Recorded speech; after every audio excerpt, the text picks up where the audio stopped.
ইতালির মলফালকুনে মসজিদ বন্ধ সহ নানা বিষয়ে উন্মুক্ত আলোচনা সভা অনুষ্ঠিত।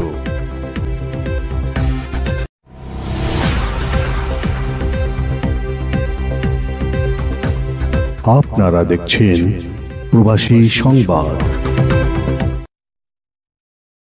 আসসালামু আলাইকুম। এমকে টেলিভিশনের প্রবাসী সংবাদে আপনাদের আমন্ত্রণ জানাচ্ছি। আমি ইফতেখার। শুরুতেই শুনলেন সংবাদ শিরোনাম, এখন বিস্তারিত। ইনক্লুসিউনে ডায়ালগ শিরোনামে 10 মে সন্ধ্যায় ইতালির মলফালকুন শহরে চেন্ত্র কুলতুরালে ইসলামিকো দারুস-সালাম প্রাঙ্গণে নাগরিকদের জন্য উন্মুক্ত আলোচনা সভার আয়োজন করা হয়।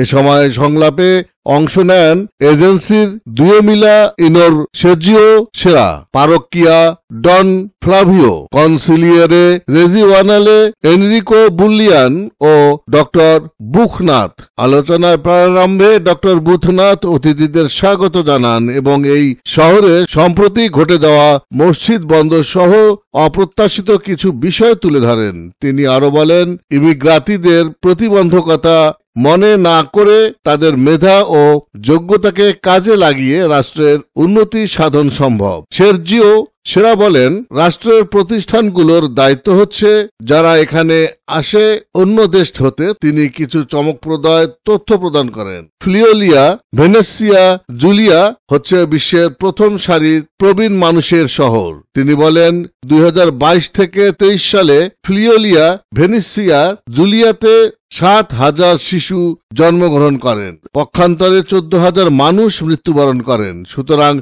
ভবিষ্যতে জনসংখ্যার জন্য আমাদের এখনই ভাবতে হবে। নতুন আসা তরুণদের আমাদের সাদরে গ্রহণ করতে হবে। এনরিকো বুলিয়ান রিজিওয়ানালের বিভিন্ন প্রজেক্ট এর বরাদ্দের খাতিয়ান তুলে ধরে বিভিন্ন অ্যাসোসিয়েশনের এগুলোতে অংশগ্রহণের গুরুত্ব নিয়ে আলোচনা করা হয়। মলফালকুনের বসবাসরত বাংলাদেশি কমিউনিটি নেতা নুরুল আমিন খন্দকার মনে করেন, এই ধরনের অনুষ্ঠান সহাবস্থানের বাস্তব উদাহরণ।